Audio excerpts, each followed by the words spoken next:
The Netty Life would like to give a big shout out to Tribal Sport for their great support of this pod. Don't forget to like, share, and subscribe so you don't miss any of the Netty Life news.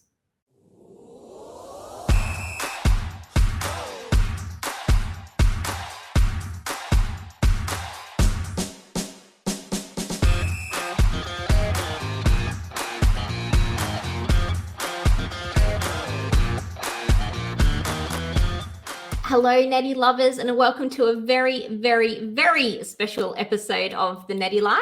We're recording after finally knowing how the netball medals played out at the Birmingham Commonwealth Games. What an extraordinary tournament it was. The medals ended up like this. New Zealand shocking the 2018 champs, England to snatch the bronze medal. And of course, in the gold medal match, it was the Aussies who were victorious and who won over an incredible Jamaican team who really were the benchmark of the whole tournament. They were the team to beat to win the gold, and the Aussies, well, they had to pull out something stellar to beat that team, and that's exactly what they did. I'm Kate Cornish, and with me on little to no sleep is Britt Carter, who has been amazing with articles and content for all the fans back home. Hi, Britt. I had no idea how you're still functioning, but I bet sitting courtside and being able to watch the Aussies win that gold medal has made your tiring time at Birmingham all worth it. Yes, hello, Kate. Yeah, I won't lie, I'm pretty tired.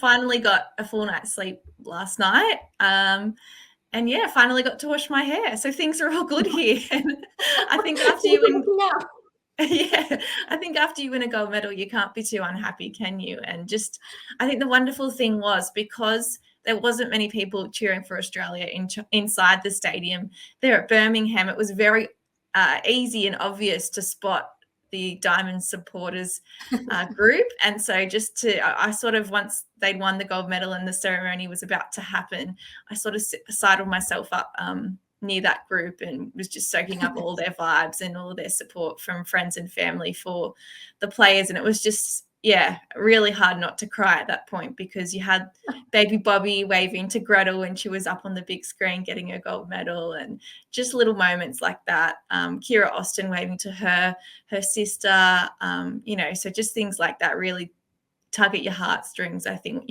how much effort has gone into this behind the scenes. So really stoked that they won gold.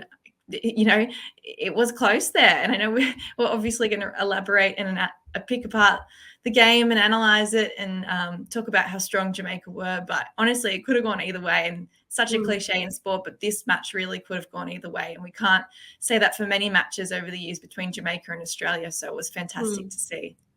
Yeah, it certainly was. And, in terms of, how good this tournament was for netball fans to watch and enjoy, Uganda finished fifth. It's just incredible, exciting. They finished above South Africa. Just amazing display of talent. It makes me really happy for the future of the sport. Oh, me too. I was actually really surprised by that result. I honestly thought South Africa would at least be able to hold on to fifth place. So, they'll have to go back to the drawing board. Sorry. You can see that I'm a bit all over the place and haven't had much sleep. But I just think that, they're going to host the World Cup next year. So they've got some big thinking to do about that lineup. And if they want to have any chance at winning a World Cup on home soil, they're going to need to make some changes to try and take hold of that advantage. But what a wonderful moment for Uganda. And a lot of people have been talking about this hashtag New World Order during these games. So, I don't know what to expect in Cape Town. I really think that anyone could go and win that crown. So it's going to be wonderful to see. Yeah, very, very exciting. And it's not that far away, really, is it? Like when you think about it, we have these two big tournaments almost back to back. So, there's still a bit of time for teams to, smooth out the rough edges of, things that they wanted to work on in this tournament. But it's not too far in the future that it's, that they'll have too long before they can get back together again. So I think that's really exciting too. It sort of, is off the back of this tournament. So Uganda should be really, really excited about perhaps what they could produce at the Netball World Cup. I'm excited. All right, Britt, let's get into this pod. Let's kick it off with the gold medal match. It was, of course, Australia versus Jamaica, and the Aussies got the win 55-51. This match was played to an exceptionally high quality, and like you said, it could have gone either way. It was a dominant championship quarter, the third quarter, by the Aussies that saw them get out to a 6-goal lead. And this time, unlike the previous outing, it was a lead that they were able to hang on to. There was so much pressure on this team after losing gold to England back in 2018. Lizzie Watson, Joe Weston, Steph Wood, and Courtney Bruce were all part of that team. So for them, this was an opportunity to make amends. It was also crucial as the Aussies the Aussies were able to hang on to their number one ranking despite not winning last Com Games gold or the latest Netball World Cup. Of course, England and New Zealand beat us for both of them. But we still were ranked number one in the world. And I know that was something that didn't sit well with a lot of people, because not having the two biggest medals in the cabinet for the two biggest netball events on the calendar sort of made them feel a little bit like frauds, I think. So this was really about pride and showing the rest of the world that we are number one, and this is why we are number one. So yeah, I think in terms of confidence and also the Diamonds moving forward into the Netball World Cup, this was really, really important for them as well. So the starting seven for this team, Brit, was the same starting seven that was beaten by Jamaica. It was also the same starting seven who beat England to make their way into the gold medal match. After the win against England, you could see that the girls had regrouped and that they were keen to get another crack at the Jamaican team. When you saw the starting lineup for the gold medal match against Jamaica, can I ask what your honest thoughts were when you saw that starting seven? Yeah, I mean, we knew it was their strongest starting seven, so I think it was no surprise. I mean, minus Hadley because she was injured, but that was the same seven that won the Quad Series final, and we know that Stacey was fiddling with her lineup throughout the Quad Series that was played in January this year. So when they finally got to that match against England and were able to do it with that seven, I knew that it was a seven that could beat England. I didn't think it was a seven that could beat Jamaica. So the question was always going to be, will Stacey use that depth she spent the earlier stages of the Commonwealth Games in the group stages? Will she employ that throughout this gold medal match and actually try and use it against Jamaica? Because in that match that they played previously against Jamaica, there weren't many changes, and they didn't have the same impact as they did in this final game. So that was always going to be the question. And I know something that's been floating around as well, a talking point has been whether Bowetta is the right option for us at goal shooter. Now, I think Bowetta was definitely the right goal shooter for us against England. She just outsmarted Jiva Mentor. Jiva Mentor really couldn't contain her. And that's why the penalty count, I think, kept creeping up, because she was just trying to restrict Gretel's movement and just wasn't able to do so without giving penalties away. And some of them might not have been penalties. And I know that the umpiring has been a really big talking point at these games. And to be honest, I've never seen a crowd boo an umpire like that the way that they have, and also boo the Diamonds the way that they have throughout the games. And, I have mostly positive things to say about these crowds that have been at Birmingham, because they just have been so vocal and so engaged, and perhaps that's why we're seeing more booing. But I just thought, it just shows that netball perhaps is changing a little bit, because I don't think I would have ever seen that at a tournament before.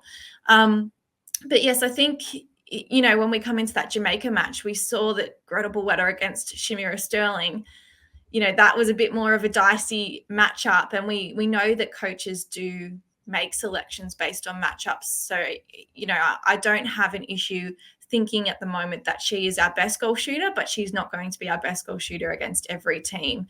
Traditionally in the past, your starting seven was your starting seven, and you didn't make many changes to that unless things shit hit the fan, basically. But I think because we have rolling subs in Super Netball, and many other leagues around the world are starting to really change netball and evolve it beyond that starting seven and sort of staying with that starting seven throughout a whole game now, that was probably a result at these games why we saw more changes in live play than we have ever really before, because I don't remember all these changes happening during the 2019 World Cup in Liverpool. Yeah, I agree. Yeah. And we did see people faking injuries and all of that still, you know, and the umpire still had to give them permission to go off the court, and there was a certain amount of time they had to come on and all that jazz. So, you know, in some element we were still playing by the old rules, but really exploiting them to like try and have rolling subs. Yeah.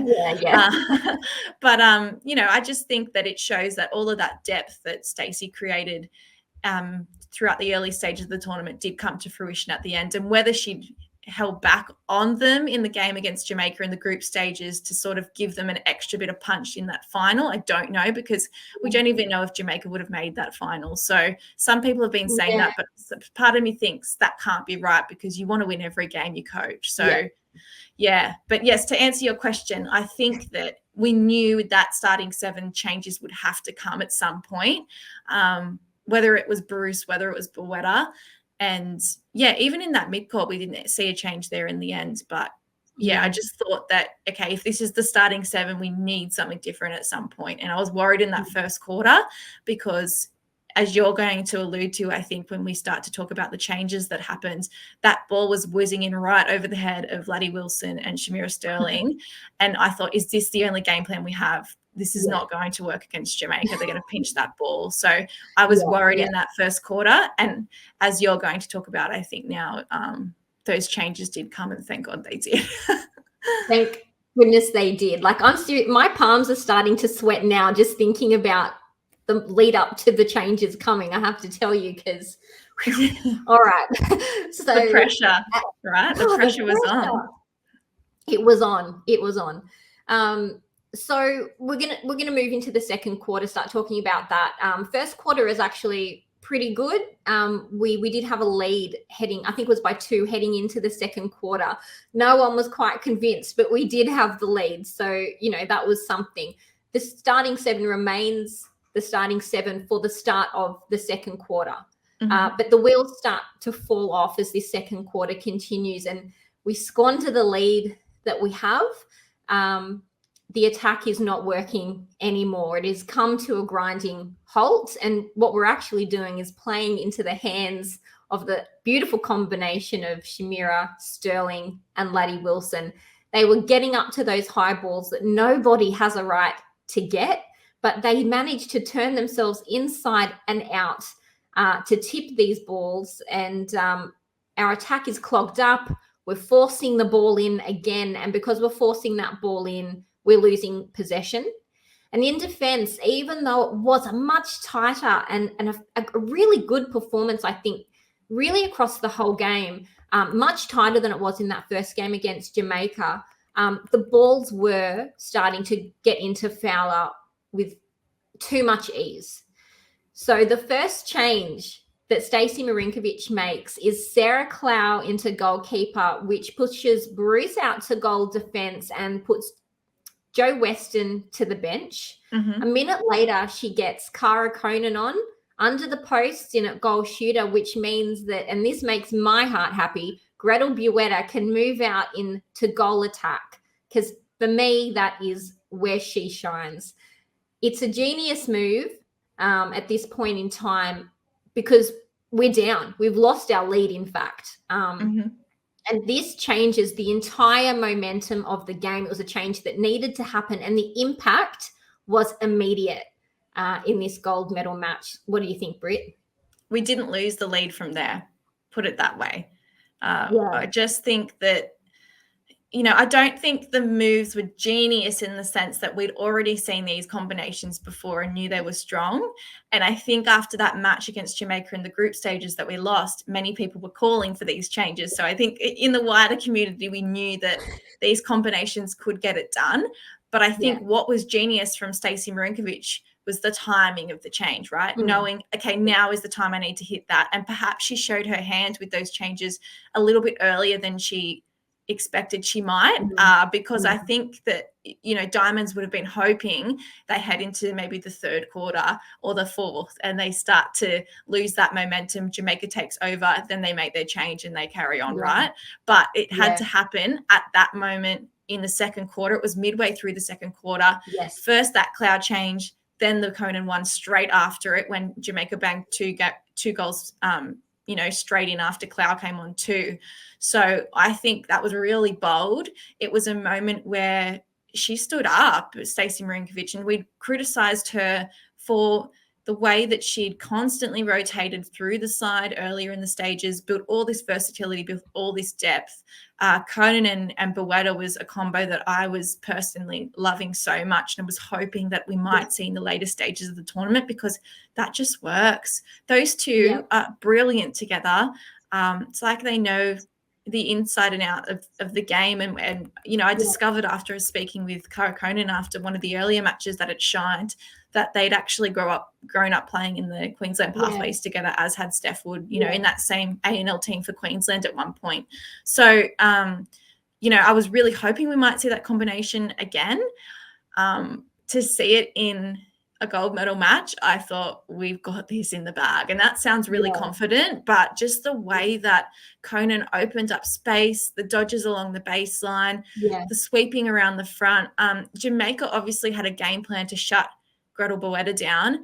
And when Conan came on, they weren't sure what to do. It was like they just stuck on Gretel Bowetta. There were moments where they were doubling up on Gretel Bowetta and it just allowed Conan to run riot. So we really went from having more of that traditional posting shooter as a target in the start of the game to having a moving circle.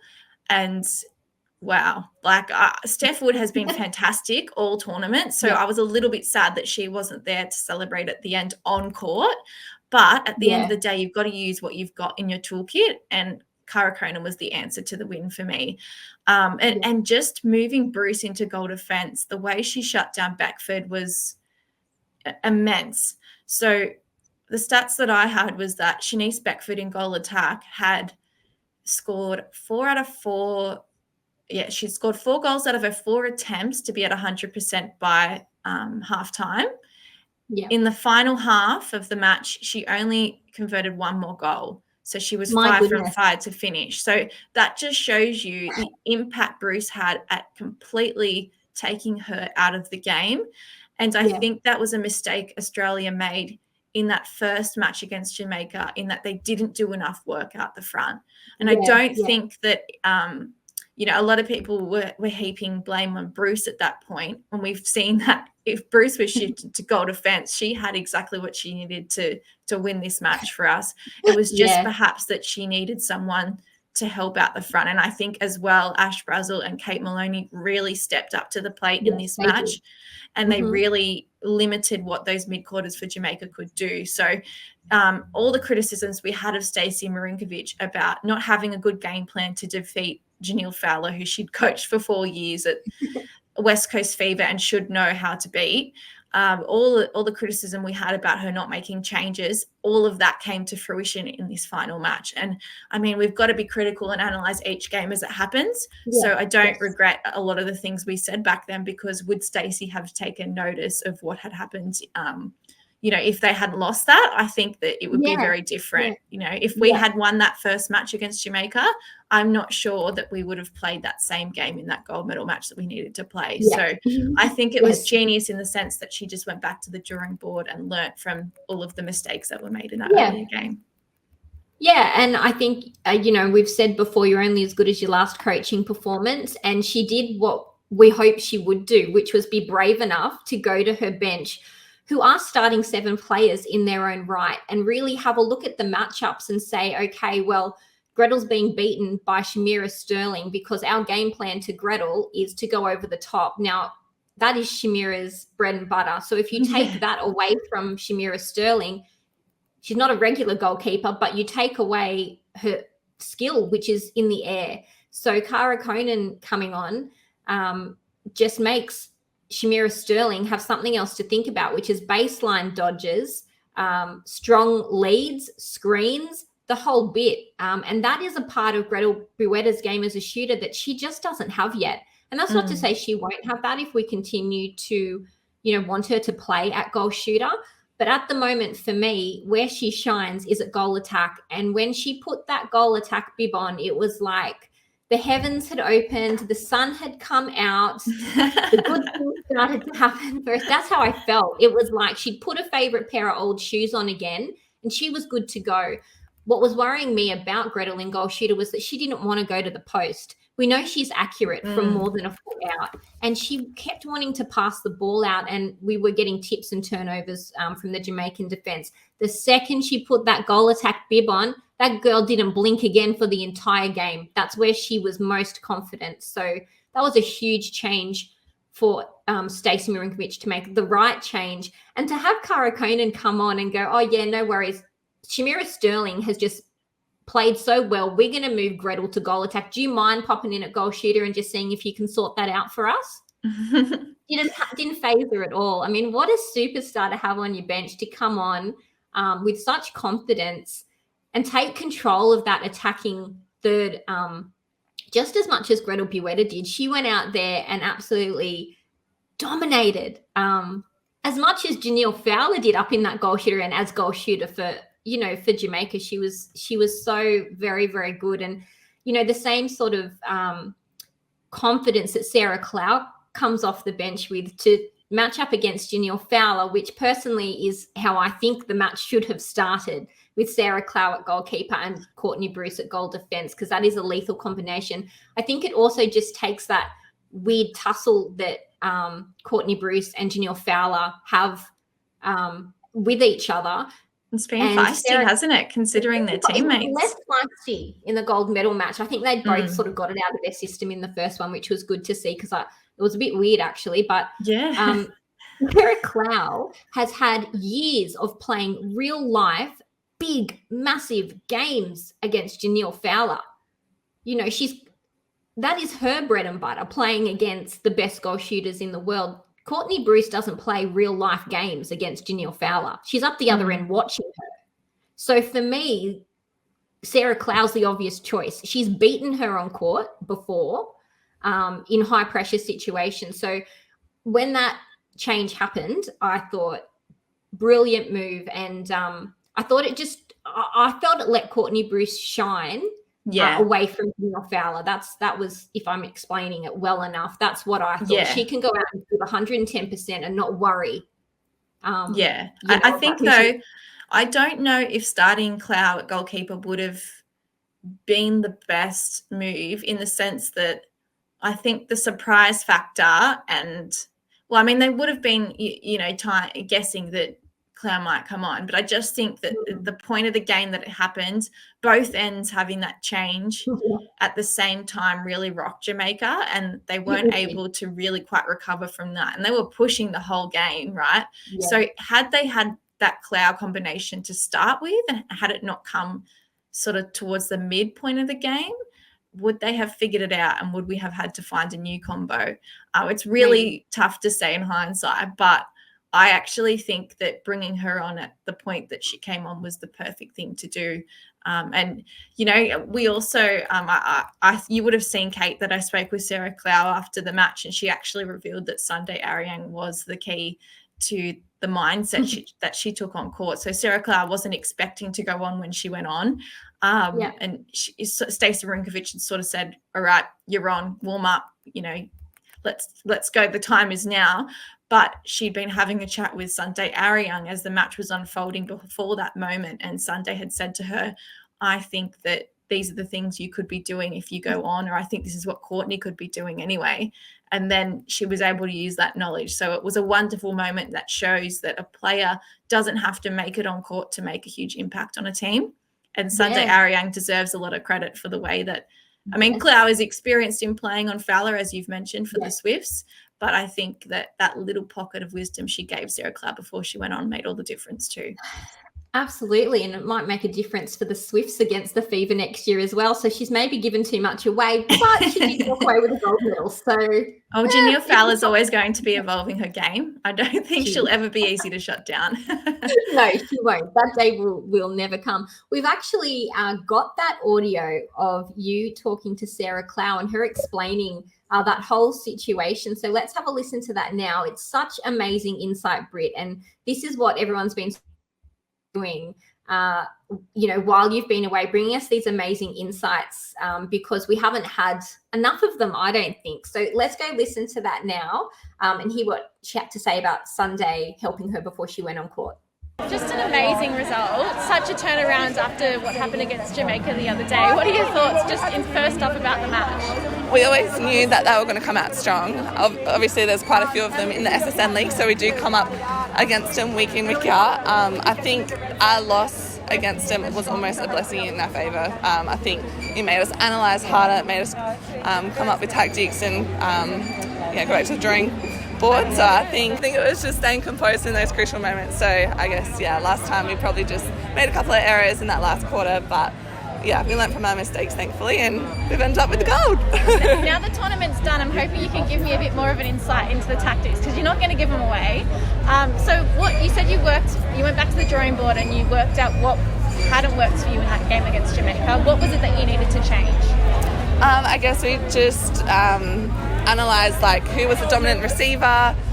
So as a defensive unit, we decided to change things up and shut down who we wanted to shut down. And I guess, obviously, as soon as you're stuck on the body with Janelle, there's no hope. So I think for us, the key was just active feet and kicking off the body and getting onto the ball and getting that elevation to read from that ball. So, I don't know. I think it's just executing the basics well. Which is a cliche, but it is. Now, Stacey brought you on a lot earlier in this match. Did you know when you were going on, or did she sort of just give you the word to get on when she thought the time was right? To be honest, I wasn't expecting it. I think I was sitting down and I got the nod. I got the Sarah, warm up. I was like, oh God, but I mean, when we're on the bench, you're so hungry to get on court, you're hungry to kind of show what you can do and give your all. So I was ready for that opportunity, and I was really proud of the performance that I put out and the combination that I was able to do with Courtney. So absolutely, you should be. Now, when you came on, you had an impact straight away. So did you just draw on that Super Netball experience with the Swifts, or was there something you could see when you were on the bench that you knew that you could bring to the game? As you're sitting on the bench, you're obviously analysing the game, and Sunday and I were actually talking, and she was like, I think maybe Courtney could hedge in front a bit more to kind of make it look open. And so I kind of took her feedback and her words of wisdom and went on court and kind of had Sunday in my ear. So she was a massive part of that. Okay, Britt, this is a question for you. I'm not sure, it's probably even too hard to ask, to be honest, because there were so many standout performances. But if you had to pick your top 3 diamonds from this tournament, who would it be? There was, so much quality in this team, and they all performed so very well, especially in that gold medal match. It's hard to pick just 3, but go ahead. Thanks for that. That's a really tough one. I think it's hard because I can't fault any player inside that 12. The effort that each of them gave whenever they were called upon was immense. And Bruce really excelled in this tournament in the group stages, and then had to go back to the drawing board and take on a different position to excel in that gold medal match. Bueta was our obvious star performer for much of the tournament, and I think most people would have her on her list. And unfortunately, Paige Hadley looked really good when she got on court before she retweaked her calf. I thought she was in for a massive tournament, so that was quite sad. And Ash Braz, absolutely everywhere in most games too. So I think if you're going to go off that grand final result, it has to be Conan, because for me, Conan was just the answer. And we saw her excel in some other matches against Wales and Scotland too. So I think that Cara Conan deserves to be inside that top 3 because, without her, I don't think we win that gold medal. I have to include Bruce just because of the massive impact she had against England in the semi-final and throughout the group stages, as well as in goal defence in that gold medal match. So I just think her complete Commonwealth Games performance makes that she has to be inside that top 3. And the third one is really difficult for me to pick because I start to think about, some of the impact that some players have had. And I feel like without keeping them inside that top 3, then that sort of perhaps shuts that down a little bit. But I'm probably going to pick, Gretel Bueta, because if there's so many things that she has done for this sport, and I feel like I was having a chat with Sasha Shipway from the Netball show throughout the tournament. The difference that Gretel Bueta has gone through in the public eye. When she was first selected for this Diamonds team way back when under Lisa Alexander, everyone loved to heap criticism on Gretel. She moved too much. There was too much movement, like basketball, this, that. She's not a netballer. She shouldn't be playing this Diamonds team. That's what they were saying. She's too physical. Well. She's too physical, right? So she copped so much flack throughout her time starting as a Diamond. And even I remember during the 2019 World Cup when she was being used in some of those matches, people were saying, she's not the answer, use Steph Wood. People were really harping on Gretel Bueta and saying that she wasn't worth a Diamonds contract. And then look at her now. Now we can't win a game without her. And it feels like in some of the games where she didn't play her absolute best, people were very willing to then stick up for her and say, no, she's our best player. So she's come full circle in the public eye, in my opinion, in that now we can't imagine the Diamonds without her. And so we've had this player that was completely maligned, that 80 to 90% of the fan base were just at all the time telling her she wasn't worth this Diamond spot. Now look at her. So, I just think that she made such an impact again at this tournament for us, whether it was in goal shooter or goal attack. Yes, there were moments where she didn't play her best netball, but if you look at each game, the moments where she didn't play her best netball were so few and small between. It was like a little patch throughout a game, and then the rest of the game you probably give her A+ for. Absolutely. Yeah. So I don't think we have the tournament we do without Gretel Bueta. There's Conan, Bueta, and Bruce for you. I'm so sorry that Sarah Clow misses out because she is one of my favourites, and I do think she made a huge impact in that gold medal match. And it's unlike myself as a defender to pick 2 shooters to make it in that top 3, but here we are. It's interesting. I asked my mum and my best friend, who, bless them, got up at 5:30 to watch the game and text me. They knew how excited I was going to be. So both of them got up to watch this game just so they could talk to me about it, because they knew that I'd want to talk about it. And I asked them who they thought from that gold medal match the top 3 performances were. And both of them said Gretel Bueta, and both of them said Cara Conan. One of them said Courtney Bruce, and the other one said Sarah Clow. So it's interesting that it's both ends of the court for that particular game. I think my top 3, Gretel Bueta has to be in there for me. And then I think I have to give a shout out to Kate Maloney, because I don't think she imagined playing as much netball at this tournament that she ended up playing due to Paige being injured. So that's a really different mindset that she needed to get into very quickly. And she was reliable and she was dependable. And in that gold medal game, I felt like she sort of pushed through a personal best. She had a really big job of shutting down the Jamaican centre, and her and Braz were beaten the game before. And Kate Maloney stepped up and in defense and in attack was really, really strong. But she was like that in every game for us, as far as I'm concerned. I mean, how she has legs at the end of that game, I don't know, but looks like she could have kept going for another hour.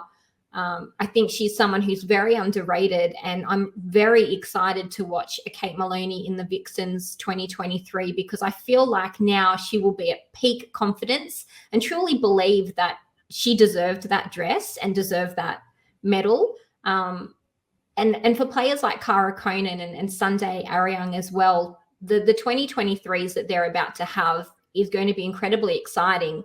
Kira Austin as well. I feel like just to be part of that environment and to be part of a winning Diamonds team, it's just going to do so much for their careers and their confidence. So Gretel Buetta, Kate Maloney, and then Steph Wood for me, I thought was really brilliant in moments when we needed someone to do something. She was our get out of jail free card for me. She was. Yeah, she was. And it's a heap of pressure as well. And she handled it like the absolute pro that she is. We would have lost that game to Jamaica by a hell of a lot more in the pool round had Steph Wood not been on court. And I was a bit sad that she wasn't on court for the end of that game, like you said earlier. But what she did for that team in the lead up to that gold medal match, I thought she was absolutely superb in this tournament. I just want to ask you quickly before we move on. There were some chats and some rumors flying around about other little niggles in the team. Obviously, we know. Oh, and P.S. Paige hopping out onto court with the team who won the gold medal. That was enough for me. I'd started crying, I think, about a minute before the whistle actually blew, because I feel like probably same as you, like the whole tournament, like I felt really tense and I really wanted them to win this gold medal to get that monkey off their back, because I feel like now the sky's the limit for this team. And they've really cemented that number one spot again. And yeah, watching Paige hop out onto court, I was like, oh, that is...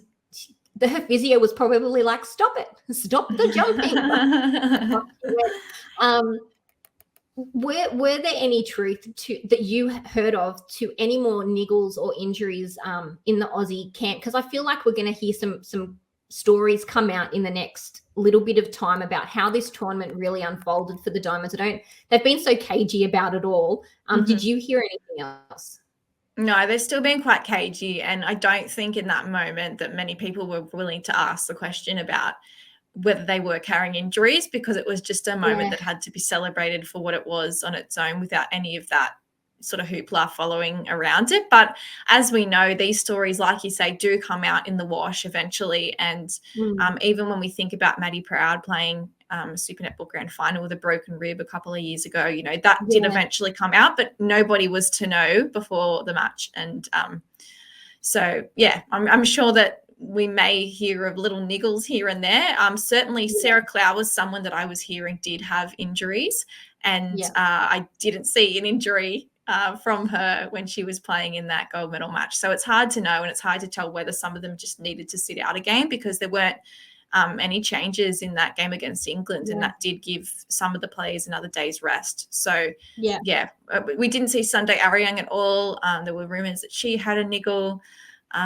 So, you know, I'm hoping that those players that do have them can now, a lot of them are on holidays now. So as of today, exactly, they're on annual leave, these players, after a huge year. They had the Quad Series, they had Super Netball, they had Team Girls Cup, they've had Commonwealth Games, and a lot of them haven't been able to see their family, friends, and mingle with them. So I'm hoping that now that they have that time off, that they can rest up and be ready to go for next year, and even for perhaps those test series to come against England and New Zealand at the back end of the year. That's right. We're not quite done yet. We are done, but there will be a little bit of Netty before we need a break. But there will be more Netty, thank God, which Netball Australia desperately needs to generate some revenue from. So, yeah. That's right. I've forgotten about all of that. All about it? Yeah. I've forgotten all about that. We are moving on. I just have one more name for you, and we have spoken about her, but Ash Brazel winning that gold medal, and she got up onto that podium and she put her arms in the air, and I started again. I was like, stop it. Like, honestly, that moment for me was one of the best moments of the game. She has given up a lot. Her partner has given up a lot for her to be able to chase her dreams. No AFLW for her this year. She's had knee reconstructions. There are new babies at home. And to see her finally get her hands on that gold medal is a moment that is going to live rent-free in my brain for a long time. I was so happy to see her get that medal. Were you just as happy as I was? Oh, yeah. And Brazzie's a much-loved player for all those reasons, because she's so down to earth. Ahead of the game against England, she came out and everyone was warming up in the circle. The shooters were getting their shots up, and here she is. She's not wearing her dress like everyone else. She's wearing shorts. She's got a football under her wing, and I didn't actually see her kick it or do anything with it, pass it around. She just held on to the football and walked around and had a couple of chats with the coaches and with other players. And, you know, at that point, a lot of us were thinking, is she injured? Is she not playing? Because everyone else was in their Diamonds kit ready to go. And here's Ash Brazel in her, her green diamond shorts and just carrying around a football under her arm, which is clearly where she's most comfortable. So I just love that she's 100% herself and such a genuine person. And I think that's why she is so lovable. And to see her take this Commonwealth Games experience by the scruff of the neck and ensure that she left nothing out on court. Like there were a couple of moments perhaps in that Jamaican game where I thought she could have shut down the wing attack a little bit more. But other than that, she corrected that in the gold medal match against Williams, which is the main reason that you want anyone to see, you just want people to learn from the mistakes that they've made and do better next time. So I think Ash Braz can, really let her hair down now and really relax after achieving something that had been on her bucket list for such a long time. And, the other person we haven't really talking about, Kate, is Liz Watson. Finally, as, someone that played in that Commonwealth Games before, gets her hands on gold, has been there through the losses and some of the success the Diamonds have had. And so she probably thought, now is the time for me to step up and take on that gold. And speaking with her mum at these games, like I can just understand why Lizzie is such a level-headed person, because her mum is really just an absolute gem, Manuela. Just the way that she spoke about her, and Liz is pretty much the only female, I think, in terms of like her family, siblings wise, and also cousins amongst her close-knit family group. And a lot of the boys have played footy, right? They're all big. They're a big AFL family, and look at her, a captain of the netball team in Australia and also exceeding in her sport. So I think Lizzie has been phenomenal. Her best game was potentially that gold medal match. I don't think that she performed her absolute best against England or against Jamaica in the two matches before that, but that doesn't matter because she's led us to gold, and she's been an incredible captain. There was a fantastic shot of her that was used. The Diamonds made the front of the Australian newspaper today, which was, oh my goodness, that was so exciting for me to see. I actually bought myself a copy of that because I don't know if the Diamonds have ever been on the front of a newspaper. They were also on the back, I think, with the Daily Telegraph as well. So it was very exciting. But there was a beautiful shot that they used of Liz. Her arms were like outstretched and she was running towards the rest of the team, and you just felt that moment captured in that picture. It was so beautiful. A monkey off her back as well, and a really great lead into the Netball World Cup, I think, for this Diamonds team. So it was all very exciting. My face still hurts from smiling. It was a coming of age moment, and something that I didn't know about her that Manuela told me was that she was a school captain. She was a representative of her. It doesn't surprise me. Of her pupil, but it does surprise me because she's so quiet. She's such a quiet achiever. And so, when I think of school captains in the past, especially the ones at my school, they were all quite out there, loud. It is, now that I look back, it's not surprising, I suppose, but I was surprised to hear that initially because it seems like Lizzie Watson was always destined to be a leader. And as I said, this is just a coming of age moment at the top of the netball world. Yeah. Sort of like a leader, sort of like Carla Pretorius. Just one of those quiet, but lead by example. And sometimes, that you don't need to be the loudest in the room to make an impact. And Carla sort of leads that way as well, I think, leads and with the work that she does and the ball she wins back, I mean, it just elevates the team. And Liz Watson probably works harder than anyone on court. I mean, trying to get to circle edge as a wing attack with someone like Ash Braz on you. Oh, Jodie Ann Ward. I mean, and Jodie Ann Ward had probably the tournament of her life, I think. Like she was everywhere scrapping for ball. I felt for her at the end there because she had played her absolute guts out the whole games. Absolutely, yeah. But someone's got to win and someone's got to lose, unfortunately. Yes, I mean, there had to be, unfortunately. I mean, we've fallen in love. We love them over here. We've fallen in love with them during this tournament. They were the team to beat. They were best team at the tournament up until 7 minutes into or basically heading into the third quarter. They were the best team up until that moment. They had half an hour of netball that they probably wish they could go back and do again. And I think the reason, to be honest, that we got that gold off them was because we'd had a look at them before the gold medal match. And I do not believe that England or New Zealand would have beaten them. England certainly wouldn't have been able to beat them. That was their first look at them heading in if they'd made that gold medal match. Losing that pool match was probably a blessing in disguise for us because we knew we had work to do and we set about doing it. And I think what impressed me most about that Diamonds team was that they all did what they needed to do to win that gold medal match. They went away, did their homework, tightened everything up. And then Stacey made the changes when she needed to and was brave enough to go to her bench and say, all right, let's do this, So all in all, a great performance by the Diamonds. And when we look at this Jamaican team as well, they're very young. And when Camille decides that she's had enough, I just seriously can't even see her ever retiring. But if the day ever comes, Shimona Nelson's there. I know, right? It's so exciting. And they've got a 3-year sponsorship now. $14 million. Amazing.